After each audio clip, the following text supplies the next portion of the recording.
Hello, hello. Okay.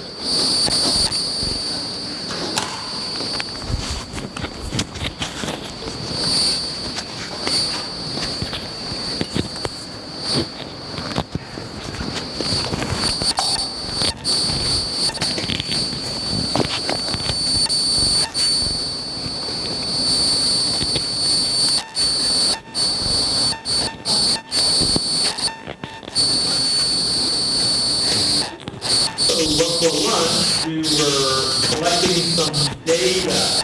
Data is always fun, it always tells a story. So, what stories did our data tell you?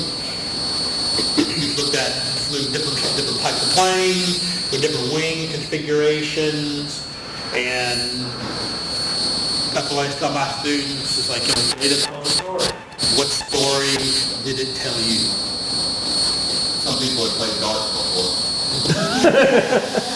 Some people have never thrown darts. Probably good. Some people throw a plane like a baseball. Some people like a running start. So, Even after you told them. yeah, those are all good stuff.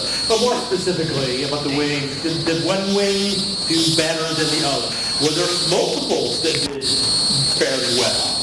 Because here's the conversation that you have with your kids. So, okay, like looking at the data from brothers and sisters. That I just erased. Huh? That I just It's erased. just erased. It used to be the students. You can still kind of see it there. But ask students, I always ask the students, what story does it tell before I start throwing out questions like this? What does this, what do you see in this data? And what about this? Which wing did the worst or whatever? It's like, okay, what can give a chance to analyze it themselves? Okay, what do you see? What is the data telling you? Like, you would throw like a dart, and some people would like running starts and say those are great observations. But more specifically about the plane, you can even ask them about flight patterns. Well, mine kept going up, and mine kept turning left, or something like that. As far as what does the data tells you. That's all good stuff, because as far as the world aviation, you can always address that stuff is going to turn left because one wing is bigger than the other, or something like this. And it keeps going up because you're throwing it too hard. There's too much thrust and you're getting too much lift, so it's going straight up. Or the mass is wrong, so it's too heavy. So there's lots of ways you can run with that stuff. But today, what was our best plane? Now, So I believe you were kind of writing down results. You had them on your phone. So we'll write them up here. Again, part of our attempts today are to show you how you could model this, right? We're modeling what you would possibly be able to do in your classroom while delivering you what you should be doing in your classroom. Okay, so while we were out there testing earlier, we did mention that there is a sheet. This is the flight orientation or wing orientation sheet. So this shows you 4 different scenarios that you could set up. Those were the ones you were flying outside earlier. So you could then base it off of this, right? Okay, let's look at number 1. Who had what data, right? So you would do is you have different groups in this case, right, that are throwing the data. You guys were doing it as one kind of large group, but in your classroom it may be a bunch of different groups. So what we would do is say, okay, group 1 for let's do the elliptical wing, what data did you have? Elliptical wing, I had 94, 65, 111. What was that, 94? 94, 65, 111. Okay, group 2, in this case you probably had the same numbers. Yeah, I just nothing to say. Yeah.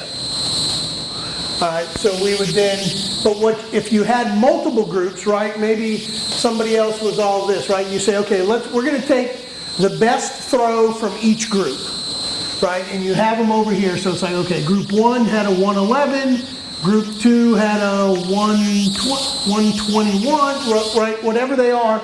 Then we're going to say, okay, let's get the class average for each one, right? So you put them up here by wing. You could do this as a carousel activity, So you could put chart paper, or if you have multiple whiteboards, and you have each group write their test results for each wing setup.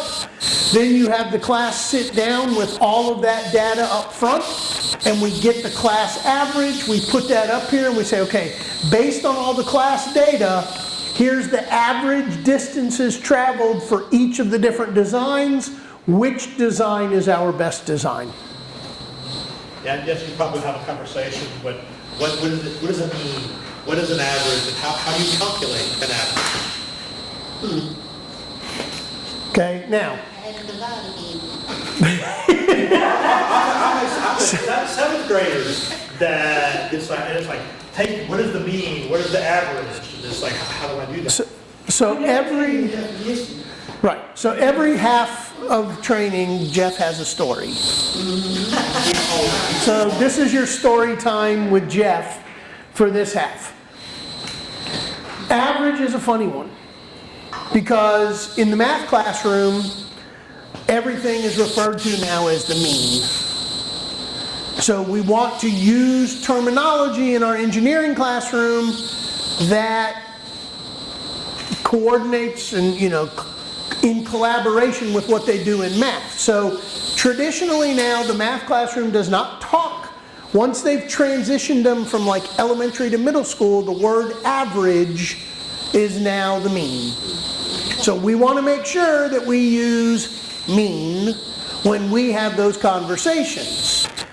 Okay? Story time with Jeff. We had our engineering teacher do some of these activities, and at the end of the class period, she was doing ticket out the door, and she gave the students, we'll just let you all try this for a second. She gave them a number set.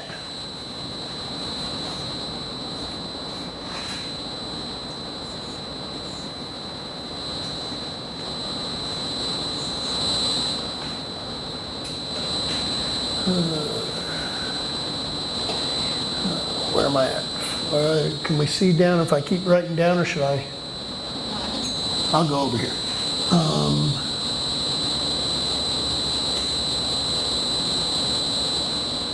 Okay, so she gave them a set of numbers and said, find the mean, and that was their ticket out the door.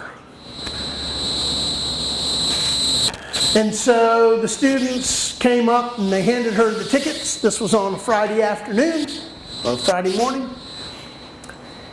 And she calls me frantic.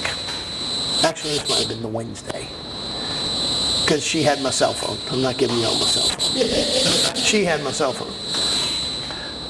And she said, I don't know what to do. I said, what's that? She goes, I did the ticket out the door. I said, yeah. She said, I asked my sixth graders to do the mean of this number set. And she gave me the numbers. And I said, okay. And she said, I had 19 kids in class today. Okay? She goes, I got 19 sheets of paper. I said, okay. She said, they were blank. And I said, oh. And I said, did any of them have anything on it? She's right. So I said, okay, tomorrow, Thursday, same thing. Give them a data set, ask them for the mean. So she calls me back. It wasn't much better. I said, why is that? She said, they all gave me 3.5.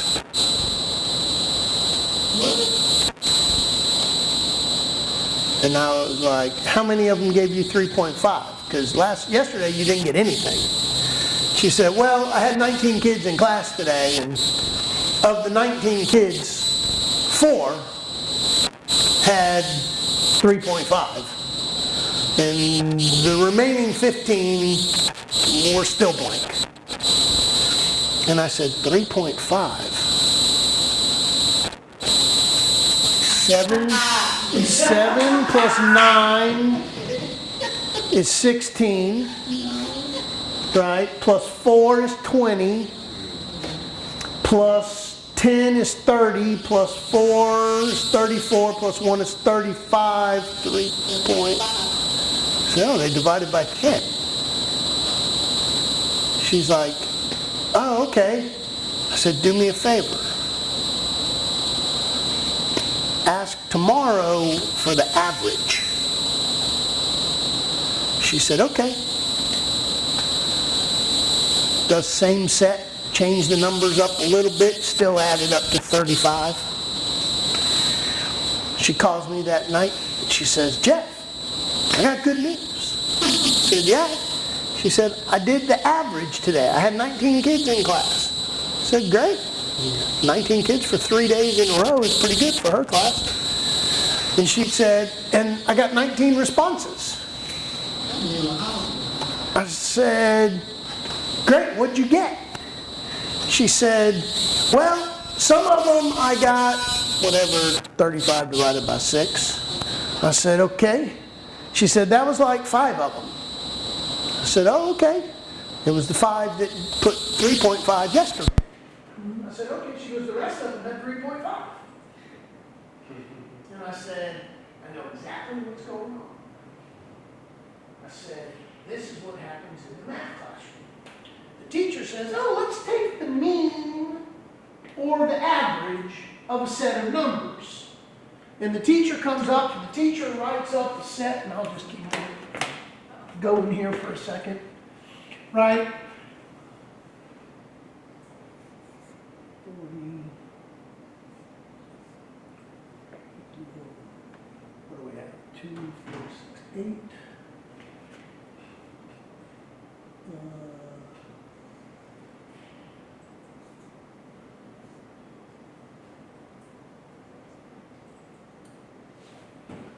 don't know. What do we want to do? Right? The teacher gets up there and writes a set of numbers and might do multiple examples. But guess what? Every set of numbers that the teacher does has 10 values. Why? Because it's quick for the math teacher to give them the average. They write them all up there and right, the teacher's writing it up there and says, oh, that's 72, that's a 7.2. I can do that now. Yeah. Right? That's it for me. Yeah. But what has that teacher now done? They've taught a misconception to the student that, and the students told this teacher, the engineering teacher, they're like, well, every time we did the mean or the average, we took the number, we added it together, and we divided by 10.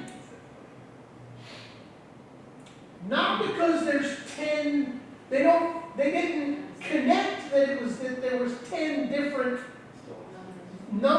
values in the set. They took that as every time we did the average or the mean, we added the set of numbers and we divided by 10. Because they're not connecting that there were 10 different numbers, it was just the way you did it, because every example you gave me always got divided by 10. So, again, what are we doing in our engineering classroom?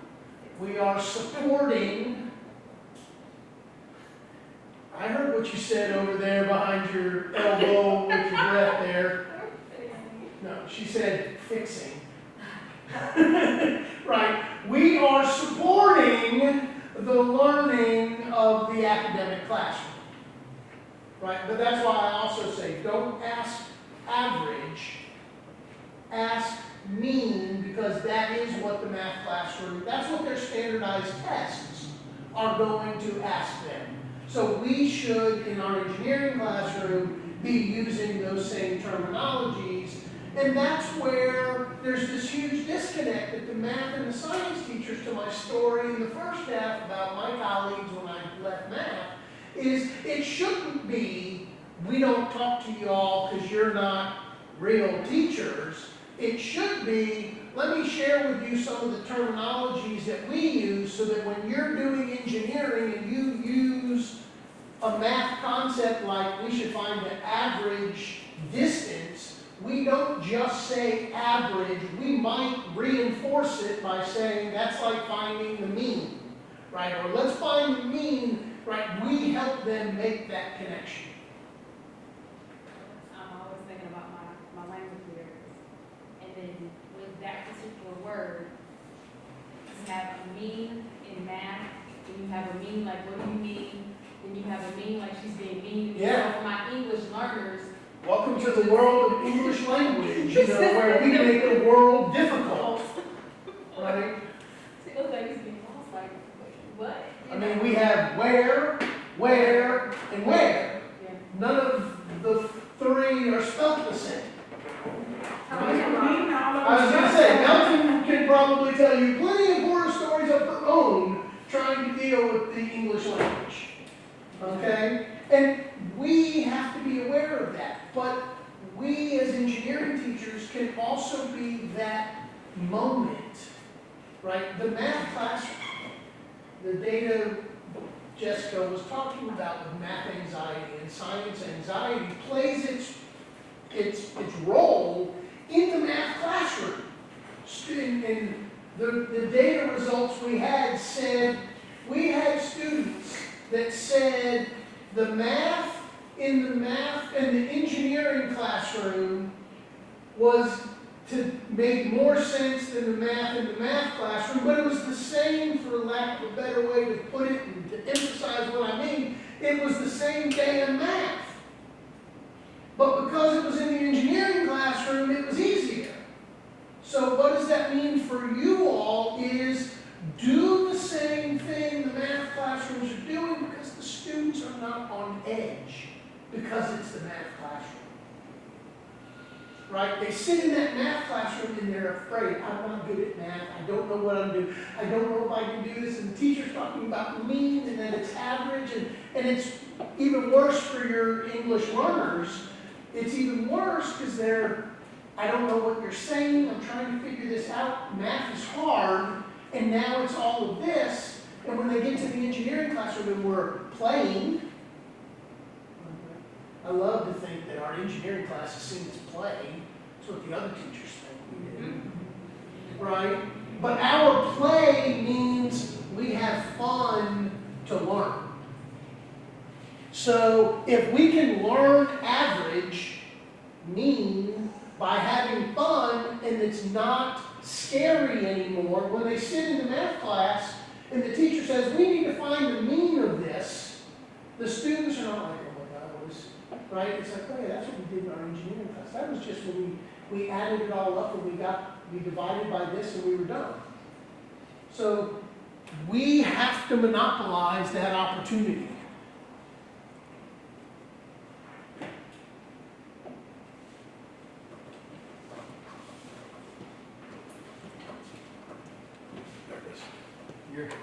You're messing with me because it's like this one's over here, but I got to go that way. The joy is being left hand. All right.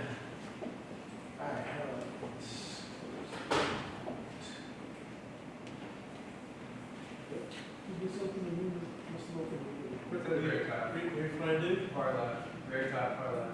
Yeah, right there. Nope, One more. next one. Yep. Thank you. I was like, I know it opened a new something somewhere. All right. So that was story time with Jeff. But story time with Jeff is to say, do what's happening in the academic classroom because we are here to help reinforce that and to lower that anxiety. Because the kids come to our classrooms, they have fun, but to really have fun with learning. Right? That's why I said at the beginning, right? Technology and engineering is what makes STEM really work together. All right. So we have our averages. What did we find out was our best wing? The delta. Right, the delta wing. So now we're just going to simply put here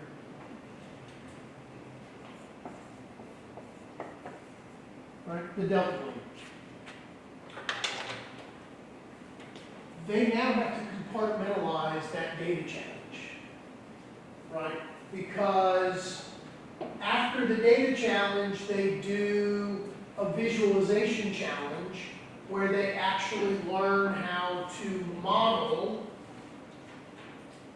an airplane's parts in some 3D modeling software. Whatever you use. Again, the particular activity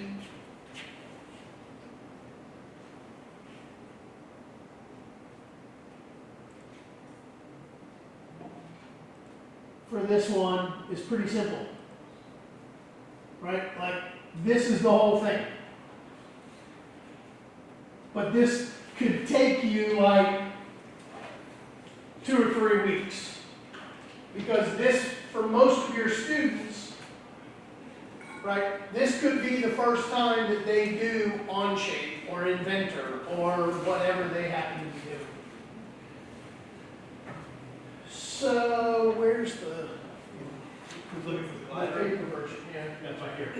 Okay, so you said that, the first time that they've used Onshape or Inventor, dimensions are a challenge also. Reading and ruler. Calipers, rulers. Oh, do you guys all have calipers? I don't know. No? I think I still at ICA, I know how to read them, like, when we're trying to do that little. Oh, when you were doing my little ITEA challenge? I'm glad to hear that, because that's exactly why I did that challenge in that event. So we may, I'll just look at the two of you, not at the same time, because you're too far apart from my eyes to see you both at the same time. I'm gonna stand back there, you know, for the same time. In the basement storage room, on the bottom shelf, about halfway down on that like STEM ID side, there should be a big black, I think it's still in the big black tote.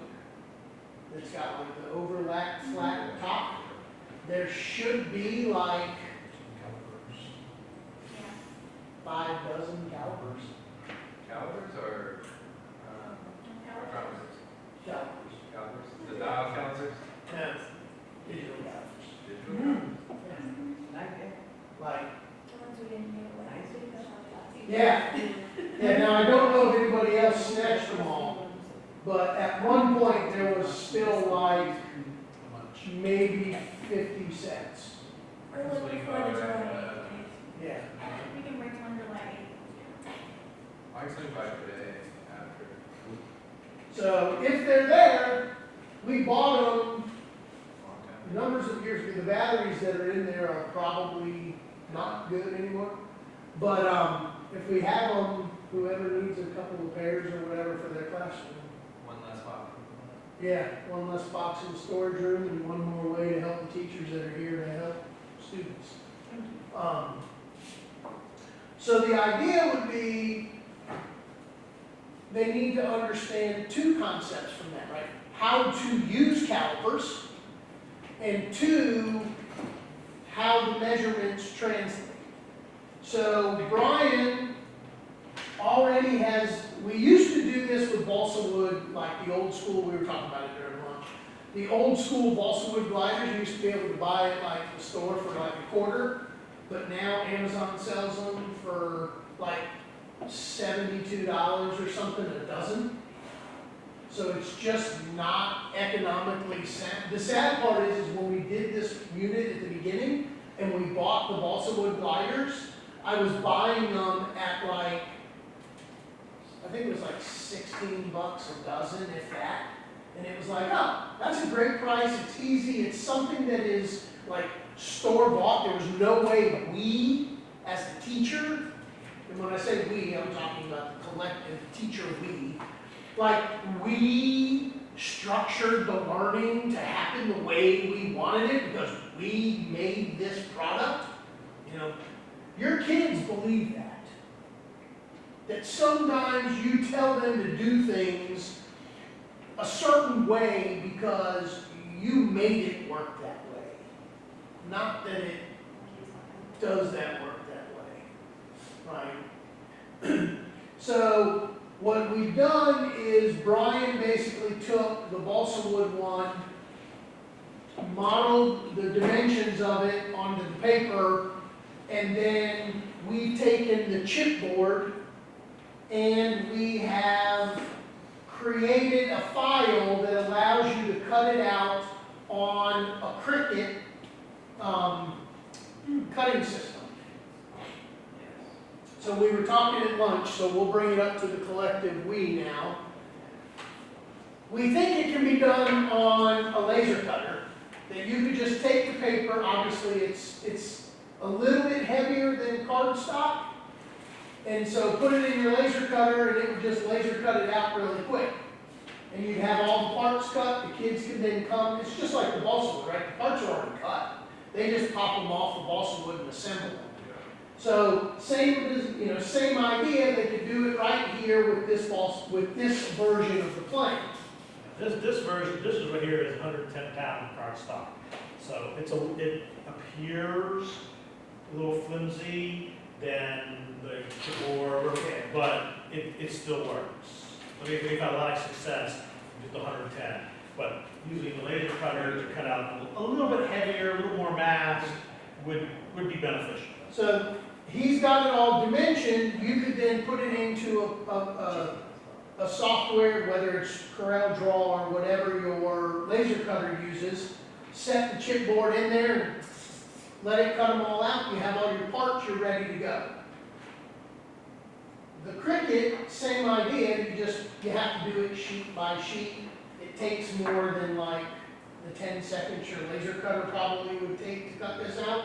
So it would take a little bit longer, but the Cricut can do a lot more than just cut this, and it would be one more tool you'd have at your disposal in your classroom. Like Talia said, oh wait, we could do like the vinyl pieces, and then we could like do the vinyl appliques to make our own TSA shirts. We find use of it, we don't use it at all.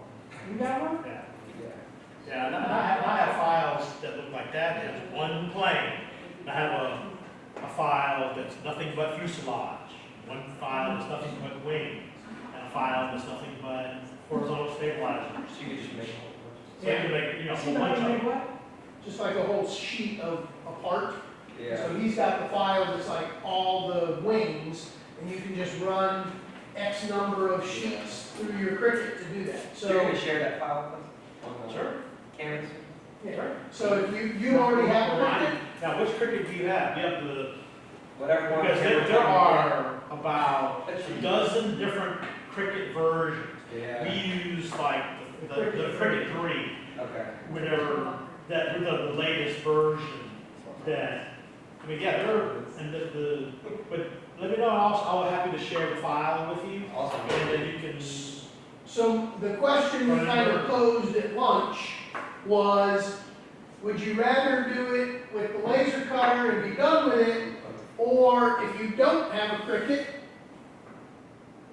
would you rather have a Cricut and do it with the Cricut, and then you have a Cricut for your classroom, and there are funds in the grant to buy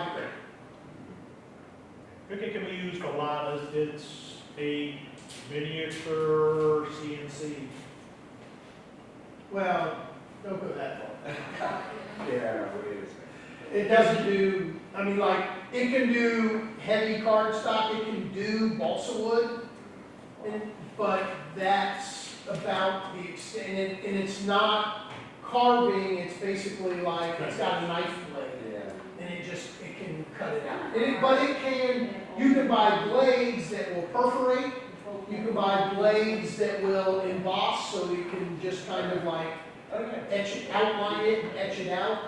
So, either way, I'll leave that up to Melton and the gang here to decide whether it's, tell us if you want the Cricut Or no, or not, and if you want it, we can order it. we can order it. I will. Okay. So, they'll probably send a questionnaire or whatever that'll say, would you like a Cricut or not, so on and so forth, and then they'll get that taken care of. Okay? Yeah. But ultimately, they cut this out and they have, or you have, a whole bunch of little gliders for the students to put together and test. It is well worth the time investment get a few rolls, which is probably worth ordering. A few rolls of just the blue gaffer's tape, so that they can just put a little bit on here. It doesn't change the weight enough to affect anything, but it keeps their wing from like flopping and sliding around. And then this becomes, it's got a penny taped in the front here again, and now we have a glider. Yeah, that's just 1 10-pound cardstock. When I heard the sound over there, I thought there was a trash can, and then I actually like got it in the trash can. I had to look to be like, yeah. And then I was like, yeah, no. Hit the wall. If there was a trash can over there, it was going in it though.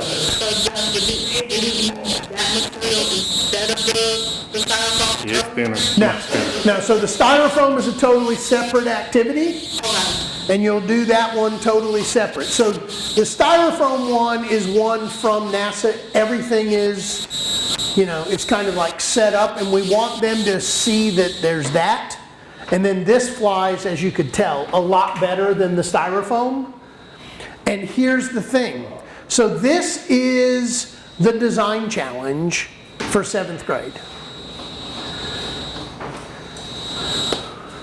7th grade does the glider styrofoam to open, and we learned the Delta Wing was the best design. There is what we call the Systems Challenge, and the Systems Challenge for 7th grade, which I think is tomorrow, is the interior of the airplane. That's the one we were talking about where they look at the seat arrangement. The Visualization Challenge is what I have up here, which is taking measurements of the glider. So even though we are providing this with the dimensions for you to be able to pre-make these, what you're going to do is pre-make this, and then you're going to give it the parts to your students. And what they're supposed to do is take the calipers and a ruler, whatever you want to use, and they have to take all of the length, width dimensions, and all of that for all of the cuts and everything of all the parts of the airplane.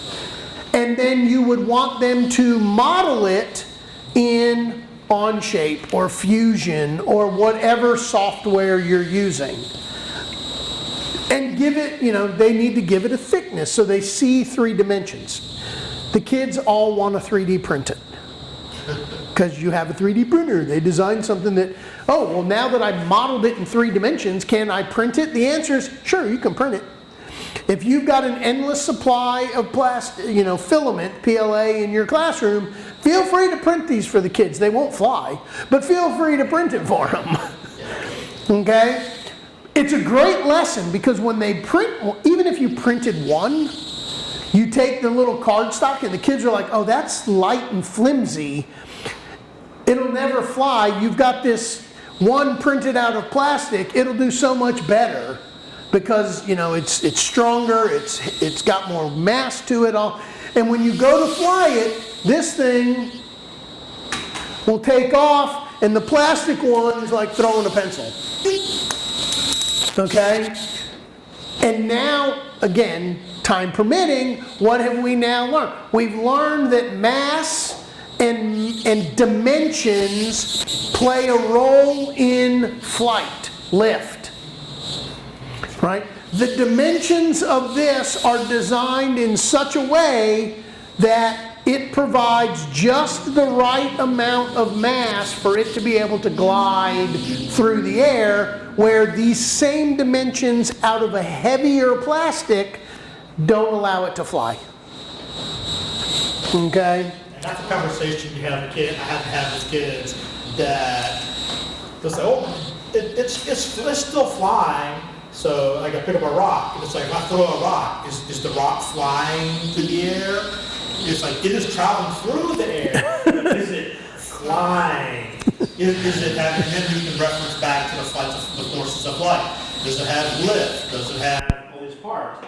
And that's what they kind of make the connection. It's like, okay, you maybe they're a plastic plane, traveling through the air, but it's not flying. Now, are those Well, spots, as Buzz said, it's falling with style.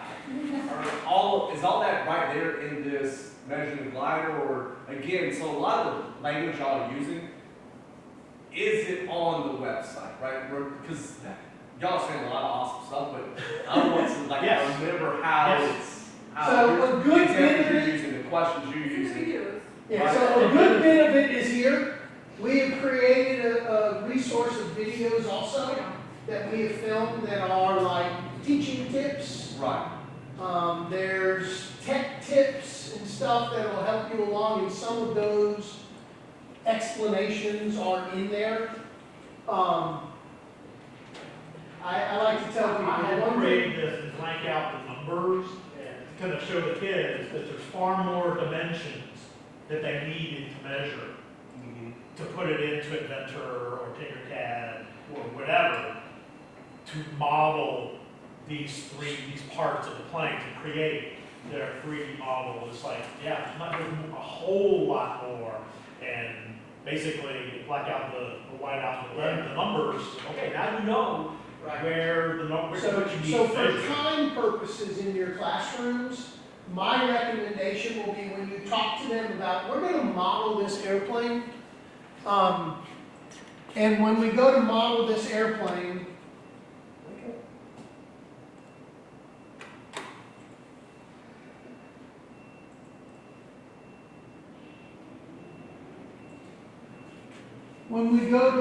this airplane, we're going to use this software. This is how you open. You're going to have to introduce them. How to open the software. How do you create a line?